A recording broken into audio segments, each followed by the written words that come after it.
YouTube, je suis de retour suite à mon Exatrek. J'ai dû rentrer et je n'ai pas pu le terminer pour raisons médicales personnelles que je n'expliquerai pas plus ici. Donc j'ai pas pu aller au bout, je me suis arrêtée aux portes des Pyrénées.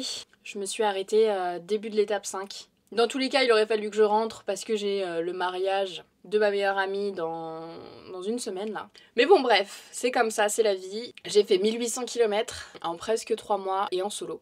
Je sais pas comment je me sens, je sais pas ce que je pense par rapport à ça. C'est très bizarre d'être rentrée. En fait c'est bizarre parce que pendant 3 mois, chaque journée est rythmée par la découverte. Tous les jours tu découvres quelque chose de nouveau. Tu avances et t'as un nouveau paysage, t'as un nouveau village, une nouvelle ville, le temps n'est pas pareil.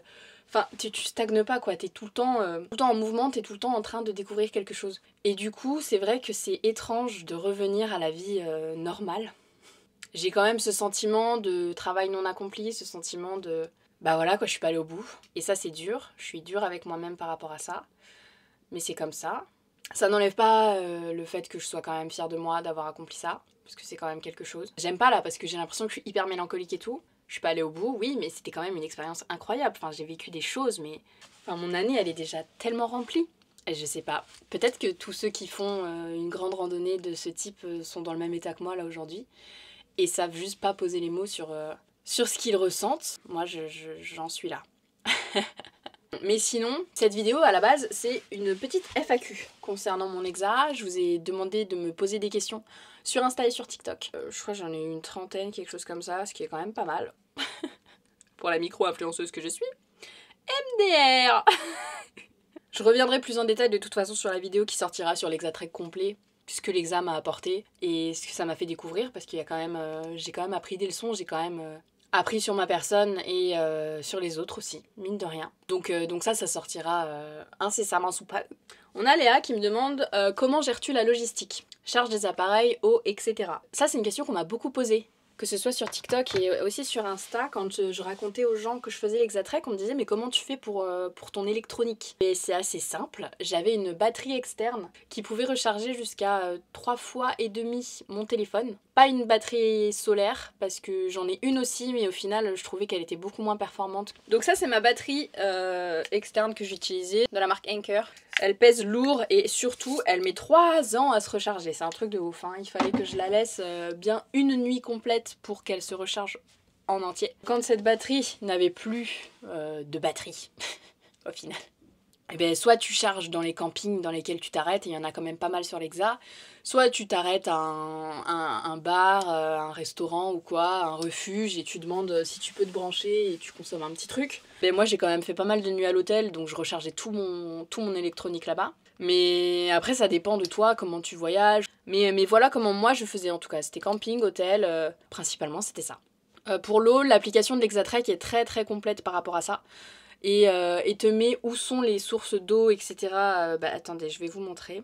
Donc voilà, ça se présente comme ça, l'appli de l'Exatrek. Et tu vois, ça mettait des points bleus comme ça pour les sources d'eau. Voilà. Et donc là, ça te dit source de Sainte-Catherine. Et ça te dit si c'est de l'eau potable ou pas. Ça te dit si c'est une fontaine, si c'est un cours d'eau, etc. Et bon, dans le sud, malheureusement, il y avait beaucoup de points d'eau comme ça qui étaient marqués sur la carte mais qui n'existaient plus en vrai parce qu'il faisait trop sec. Du coup, tout ce qui était rivière, source, il n'y en avait pas beaucoup. Mais par contre, tout Vosges, Jura, Alpes, aucun souci d'eau. Vraiment, j'ai jamais manqué d'eau là-bas. Pyrénées, je sais pas parce que du coup, j'ai pas fait. Mais juste faire attention sur la partie 4 et début de la partie 5 parce qu'il y a des moments où moi j'ai manqué d'eau. Ensuite, question suivante. Il y a quoi dans ton sac? Je vous renvoie à ma vidéo où j'explique tout ce qu'il y a dans mon sac, où je fais vraiment un détail complet de tout ce qu'il y a dans mon sac à dos, le poids qu'il fait, etc. Comment tu te motives à te lever les jours de pluie? Ouais, c'est une bonne question. Comment? Je vais pas mytho que les jours de pluie, moi généralement je me débrouillais pour être à l'abri. Parce que je savais que ça allait miner le moral et que juste j'aurais la flemme. Donc généralement quand vraiment il pleuvait à torrent, etc., soit je me prenais un jour off dans un Airbnb, soit j'étais en bivouac et là il se mettait à pleuvoir et ben t'as pas le choix quoi, faut bouger. Je partais à l'heure butoir, c'est-à-dire 9 h. Quand tu fais du bivouac, t'es obligé de partir à partir de... Enfin, t'es obligé d'avoir démonté la tente à 9h. Sinon, c'est illégal. Comment je faisais? Bah, je sais pas. Juste, je me disais que j'avais pas le choix et que j'allais pas rester là 30 ans. Et qu'il fallait bien avancer. Donc, bah, je faisais mes affaires et je partais. Je bois du thé miel parce que, encore une fois, votre go, elle est malade. Comme d'hab. Toujours, en fait, sur cette chaîne. Prochaine question. Comment as-tu géré ta nourriture? Faut savoir que sur les GR... tu passes très régulièrement dans des villes, des villages, enfin plutôt des villages que des villes, hein, et tu peux te ravitailler en fait, il y a des commerces. La plupart du temps, t'as des Spars, des Carrefour, tous les 4-5 jours. Après, souvent c'est beaucoup plus rapproché que ça, hein. Des fois tous les jours tu passes dans un truc où tu peux te ravitailler. Donc tu manques jamais de nourriture. Le plus que j'ai dû prendre dans mon sac, c'était pour 5-6 jours. Ça le fait très bien, hein. Bon le sac est un peu plus lourd, mais moi de toute façon dans mon sac j'avais toujours au moins 5 jours de bouffe. J'avais un problème avec ça, je prenais toujours trop de bouffe et du coup mon sac était rempli de bouffe. C'était un délire. je ne sais pas, je ne l'explique pas, c'est comme ça. D'ailleurs je vais vous faire une vidéo plus tard pour vous montrer ce que je mange en rando. Clairement pas un menu diète, il faut pas vous attendre à ça, vraiment pas. Mais bon, peut-être que ça donnera des idées à certains. Alors ensuite, on a une autre Léa qui nous demande: pas trop dur de suivre le balisage en montagne. À chaque fois je trouve ça hyper mal fait. Ben non. Alors il y a des endroits où c'est un peu plus compliqué de suivre la marque des GR. Donc la marque des GR c'est, vous savez, les traces de peinture rouge et blanche. Une fois que tu sais où elles se trouvent, tes yeux vont directement les chercher là où elles sont généralement. Généralement ils en mettent sur les poteaux, sur les coins de murs, sur les arbres. Là où c'est un peu plus compliqué c'est quand t'es dans les pierriers et que du coup t'as pas de chemin mais c'est que des gros amas de cailloux. Et là c'est dur par contre de repérer la peinture. Des fois t'es là, tu t'arrêtes, t'es en mode bon, du coup c'est quelle direction? Parce que là je ne vois pas la peinture. Ce qui est cool avec l'Exa c'est que le tracé il est dispo même en mode avion. C'est un tracé voilà, qui ressemble à ça et toi en fait bah tu suis le... T'as juste à suivre le tracé comme ça quoi. Donc si t'as un doute, bah tu regardes la carte et tu vas dans la direction de la carte. Sachant que tu sais en temps réel avec ta localisation où tu es, même si tu captes pas, même en mode avion. Donc je me suis jamais trop perdue et c'était archi simple en vrai. Mais c'est parce que j'avais ça. Si j'avais pas eu l'application de l'Exa, je pense que j'aurais plus galéré à retrouver mon chemin, juste avec les peintures. Je peux comprendre qu'à certains endroits ce soit hyper mal fait quand t'as pas un outil digital comme ça qui te facilite la vie en vrai. Alors, on me demande mes lieux coup de cœur. Alors ça c'est dur, hein. Il y en a tellement. Le bord du Doubs, j'ai adoré les gorges de l'Ardèche, j'ai adoré les gorges du Tarn, j'ai adoré le Jura parce que c'était tellement vert. Vraiment j'étais bien là-bas. Les écrins, les Alpes en général, moi je suis fan des Alpes donc j'ai adoré ça, tous les lacs qu'il y avait. Enfin, ce qui est bien dans les Alpes c'est que tu souffres parce que ça monte beaucoup et ça descend beaucoup et ça fait mal aussi de descendre. Mais t'as toujours une vue globalement. Donc ça c'est pas mal, t'as toujours une récompense, voilà, tu galères mais hop tu t'arrêtes 2 secondes, tu regardes, t'es là bon, je sais pourquoi je le fais, hop tu continues et tout. Qu'il y a des endroits, par exemple dans les Vosges, où tu vas galérer et t'es juste dans une forêt et tu vois rien et t'es là bon bah juste c'est la boue, les sapins et moi quoi, let's go. Ça c'est un peu plus compliqué. J'aurais aimé voir les Pyrénées, mais écoutez on le fera plus tard. Beldon aussi j'ai beaucoup aimé. Beldon beaucoup plus sauvage par contre. Beaucoup moins de gens, moins de ravitaux. Ça, faut faire attention au niveau de la bouffe à Beldon. Beaucoup de coups de cœur, parce qu'il y a eu beaucoup de kilomètres parcourus au final. Alors, on m'a beaucoup demandé comment j'avais budgétisé mon Exa. Les gars, je l'ai pas budgétisé en fait. J'ai économisé pendant très longtemps pour le faire. En fait, j'avais pas envie de ne pas avoir le confort que je souhaitais au moment où je le faisais à cause de l'argent. Donc je voulais vraiment en avoir suffisamment pour me dire si aujourd'hui j'ai envie de me prendre une chambre d'hôtel et que c'est super cher, bah c'est pas grave, je me prends ma chambre d'hôtel parce que cette expérience, je veux la vivre depuis des années. Donc c'est comme ça que j'ai vécu mon Exa, je me suis jamais restreinte. Alors faut pas croire que je gagne des milliers et des cents, absolument pas, mais juste j'ai mis de côté pour cette expérience et justement pour pouvoir la vivre de la manière la plus confortable que je le souhaitais. Et ça a été le cas. Donc vous donner le budget, je le sais même pas. Mais moi, c'est sûr et certain que j'ai dépensé beaucoup plus que certains ne le font, tu vois. Parce que moi, j'ai passé beaucoup de nuits dans les hôtels, vraiment, je vais pas mentir. Et que bah y a certains endroits où c'est beaucoup plus cher que les autres. La nuit d'hôtel la plus chère que j'ai payée, c'était 160 €. Un délire. Mais voilà, c'était un moment où j'en avais besoin, il pleuvait, j'avais pas envie d'être dehors, je voulais juste être chill dans mon lit avec une connexion internet et voilà quoi. Donc je me suis pas refusé ça et je le regrette pas. Je dirais que sur 3 mois, j'ai dû dépenser 3000 euros. Ce qui est énorme. Quand tu pars en randonnée, tu te dis que tu vas pas dépenser beaucoup. Mais en fait, ça dépend de comment tu veux vivre ton truc. Et encore une fois, il y en a qui vont utiliser la moitié du budget que moi j'ai utilisé. Hein. Et puis même au niveau de la bouffe, il y a certaines personnes qui vont préférer se faire des restos de temps en temps. Moi là-dessus, par contre, non. Je préférais me garder mes sous pour avoir une nuit d'hôtel plutôt que de me faire un resto. En 3 mois, je me suis fait 4 restos, je crois. Et le problème aussi, ce qui m'a coûté cher, c'est les allers-retours, tout ce qui était logistique. Comme j'ai pas fait l'exa dans l'ordre, forcément ça budgétise un peu plus quand tu dois faire les trajets en train, en covoiturage pour aller de là à là. Donc tout ça forcément ça rajoute des frais. Ouais, c'est dur de donner un chiffre global, donc je vais vous dire 3000 euros pour le mien. Vous ferez certainement différemment de moi. C'est sûr. Alors, est-ce que je conseille l'Exatrek comme première grande randonnée? Eh ben moi c'est ma première grande randonnée et oui, je la conseille totalement. Parce que grâce à l'application c'est hyper facile et accessible de faire ce trajet. Et ce qui est bien avec celle-ci, c'est que si tu pars du nord pour aller au sud, donc de Wissembourg pour aller à Hendaye, et ben t'as toutes les Vosges et le Jura pour t'entraîner, pour te muscler et tout, bien te muscler les cuisses pour arriver dans les Alpes. Et ensuite tu termines les Alpes, t'as une pause, celle qu'on appelle l'étape vacances, l'étape 4, où tu traverses les Cévennes et les gorges, qui est plus tranquille, etc. Il y a moins de dénivelé, t'es au bord de l'eau, tu peux te baigner, enfin c'est vraiment différent. Donc c'est plus l'étape 4 pour te reposer, et ensuite hop, t'attaques les Pyrénées, et tu termines dans les Pyrénées. L'idéal veut que tu le fasses comme ça. Mais oui, je recommande l'Exatrek comme première grande randonnée, ouais, tout à fait. Alors, est-ce que t'as perdu du poids ou du muscle durant l'Exa? J'ai perdu du poids. Mais parce que j'en avais à perdre, de toute façon. J'ai perdu 7 kilos. Après, j'ai gagné du muscle que je vais sûrement reperdre parce que là, je vais pas avoir le même rythme de vie. Et je vais plus marcher 25 à 30 bornes par jour. Mais oui, moi j'ai perdu du poids en tout cas sur l'Exa et je me suis musclée. Mais c'est normal. Alors, on m'a demandé quelle grande randonnée j'avais fait avant l'Exatrek. J'en avais pas fait. La plus grande rando que j'avais faite avant l'Exa, c'était 4 jours dans le Kéra, 70 km. Voilà, donc rien à voir. Là, j'ai fait 3 mois, 1800 km.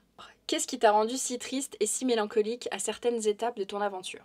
Alors oui, j'ai eu j'ai eu quelques moments de mélancolie durant cet Exa. C'est des doutes que j'ai, c'est des angoisses que j'ai, c'est beaucoup de questions que je me pose. C'est un passé aussi qui me suit, une rupture amoureuse qui s'est déroulée il n'y a pas si longtemps, un déménagement, un changement professionnel, enfin voilà, c'est beaucoup de choses cumulées qui font que dans ma tête ça se bouscule.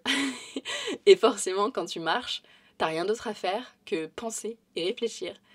Donc tu penses à tout ça. Après il y a les hormones aussi, hein, nous chez les femmes qui ne nous aident absolument pas. Et du coup il y a certaines journées, certains moments où tu craques et c'est plus dur que d'autres quoi. Mais bon, comme tout le monde au final. Alors on me demande combien de temps entre l'envie de le faire et le moment où tu t'es lancé. Alors l'Exa à proprement parler 1 an. Parce que j'ai découvert l'existence de l'Exa grâce à Nico de Trek Attitude en août 2023 et j'ai commencé mon Exatrek en juin 2024. Mais une grande randonnée, une grande traversée, ça fait 10 ans que je veux le faire. Et avant de découvrir l'Exa, que je ne connaissais pas jusqu'à l'année dernière, je comptais partir aux États-Unis pour faire le Pacific Crest Trail, le PCT. Donc ça fait 10 ans quand même que votre go elle a envie de parcourir un pays en marchant. Alors, quelle a été ta motivation pour partir en vadrouille à l'origine? Moi j'ai toujours aimé marcher, ça a toujours été ma thérapie. Le fait de découvrir son pays de cette manière, mais je trouve que c'est une chance incroyable.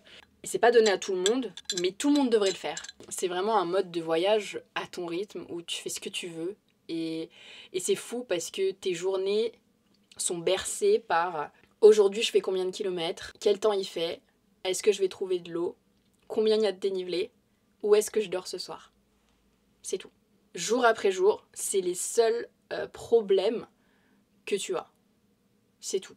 C'est bien de se rendre compte que tu es capable de vivre avec très peu. Ouais, moi, quand je vois la taille que mon sac il faisait, je me dis, ben, c'est fou, ma maison, elle est là. J'avance avec ma maison, là, comme ça, et je peux aller n'importe où. Tant que j'ai cette maison avec moi, je suis bien. Et ça, je trouvais ça trop bien. J'adorais le fait de monter ma tente, monter mon bivouac, faire d'un endroit ma petite maison le temps d'une soirée, d'une nuit.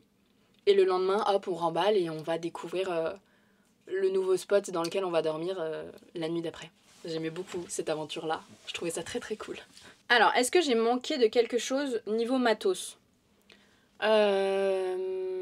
J'ai racheté des crampons en prévention pour les Alpes. Ah si, une liseuse. Au bout de 2-3 semaines, je me suis pris une liseuse, ouais, que je n'avais pas avant. Et je regrette absolument pas. Très bon investissement, la liseuse. Quand tu bivouacs, que t'as zéro réseau, une fois que t'as mangé et tout, il est 19h, 19h30, parce que moi je mangeais à 18h30. Je mangeais très tôt. Et t'as envie de sortir un peu la tête et tout, bah c'est trop bien d'avoir une liseuse. Et je crois que c'est tout, hein. Au contraire, je me suis délestée de beaucoup de choses par contre pendant l'exa que je renvoyais chez mes parents. Ah bah voilà, il a mis la question après. J'avais une éponge gratte-gratte là en fer pour nettoyer ma vaisselle. Je m'en suis jamais servi. Ma gourde pliable, pareil, je l'ai renvoyée parce que je m'en servais pas. Des bandages, etc. De ma trousse de survie, j'en avais beaucoup trop. Des pansements. Et au final, tout ça, je m'en suis jamais servi, donc j'ai renvoyé. J'avais aussi de la cordelette. Je l'ai renvoyée, je m'en servais pas. Mais globalement, c'est tout. Hein, je suis plutôt satisfaite hein, du matos que j'ai pris parce que je me servais bien de tout. Tout m'était utile et j'avais pas besoin de plus. Donc ouais, là-dessus j'étais contente. Quelle était ta condition physique avant et quel était ton niveau de marcheuse? Ton niveau de marche? Ma condition physique, j'ai toujours fait beaucoup de sport. Et j'ai toujours varié les sports. J'ai toujours marché aussi. J'adore marcher. Quand j'étais à Paris, par exemple, je préférais faire 2 heures de marche plutôt que de prendre le métro, quand j'avais le temps, bien sûr. À un niveau de sport, après, bah, je faisais de la natation, du vélo, un peu de course, du ski aussi. Je suis pas une sportive excessive. J'ai absolument pas fait de préparation pour la randonnée, pour l'exatrek. J'y suis allée comme ça, quoi. Et ça a été, j'ai pas eu de problème. Juste une fois, je me suis foulé la cheville. Au début aussi, le premier mois et demi quand même, hein, j'avais des douleurs au talon, aux 2 talons, où j'avais juste mal à chaque fois que je le posais. Peut-être que c'était un souci de chaussures au final, parce que après quand j'ai changé mes chaussures, j'ai plus eu ça. Et des douleurs aussi au genou, les articulations qui me faisaient très très mal après l'arrivée des Alpes. Il m'a fallu bien 3 semaines pour que mes genoux s'acclimatent au dénivelé des Alpes. Mais voilà, j'avais pas un niveau physique de fou, hein, faut pas croire. Beaucoup ont leur sac rempli de sachets de poudre pour l'optimisation, est-ce nécessaire? Alors moi j'ai pas ça du tout. Pour les nuits, tu as pu bivouaquer librement. Alors il y a des endroits où t'as pas le droit de bivouaquer, mais ça l'application de l'Exatrek le montre très bien. Les endroits où t'as pas le droit de bivouaquer c'est tout simplement rouge et quand tu peux bivouaquer c'est vert. Et puis de toute façon t'as des écriteaux hein, quand tu rentres dans les parcs nationaux avec les heures de bivouac etc. Tu croises aussi certaines fois des c'est pas des gardes forestiers, mais des... Ah bah je sais plus comment ils s'appellent, les gens qui surveillent les parcs. Je veux dire des rangers, mais c'est pas des rangers. Bref, des gens qui travaillent pour la sécurité, le savoir-vivre dans le parc. J'en ai croisé quelques-uns qui m'ont rappelé les règles pour le parc, t'as pas le droit de faire de feu, etc. Ils te redonnent les horaires. Donc, des fois c'est de 17h à 9h, des fois c'est 19 à 9h. Ça dépend du parc, ça dépend de l'endroit. Et j'ai pas eu de problème pour bivouaquer, moi, personnellement.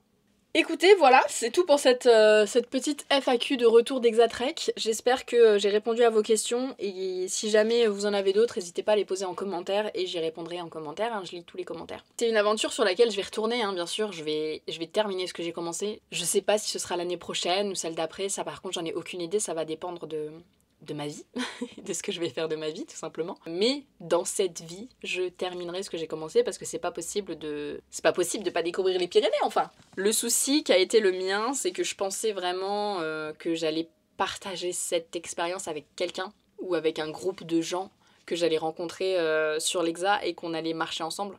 Et ça s'est pas fait.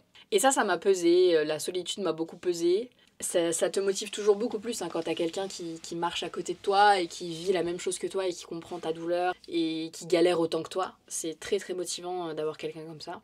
J'ai eu la chance de pouvoir marcher quelques jours avec certaines personnes. Le max que je l'ai fait c'est 4 jours. Et c'est trop bien. C'est trop bien de marcher avec des gens. Avec qui tu t'entends bien sûr. Bien sûr. Et en fait à chaque fois la redescente, suite à avoir marché avec ces gens, et que je me retrouvais encore toute seule, c'était dur. Mentalement, c'est ça qui a été vraiment le plus dur. Mais tu peux pas forcer ça. Enfin, tu peux pas... si juste il y a personne, il y a personne. Tu peux pas faire ça et voir quelqu'un apparaître qui va marcher avec toi. C'est pas comme ça que ça marche. Ça doit se faire naturellement. Et ça ne s'est pas fait. Donc il y a ça aussi qui a joué sur mon retour, hein, je vais pas mentir. Je suis rentrée pour cause médicale, mais aussi parce que mentalement, c'était pas la folie, les folies, quoi. C'est comme ça. Bon, on est reparti sur une autre discussion là, on va s'arrêter tout de suite parce que la vidéo va faire 40 minutes en fait. Bonne journée, bon appétit, que sais-je, bon 4 heures.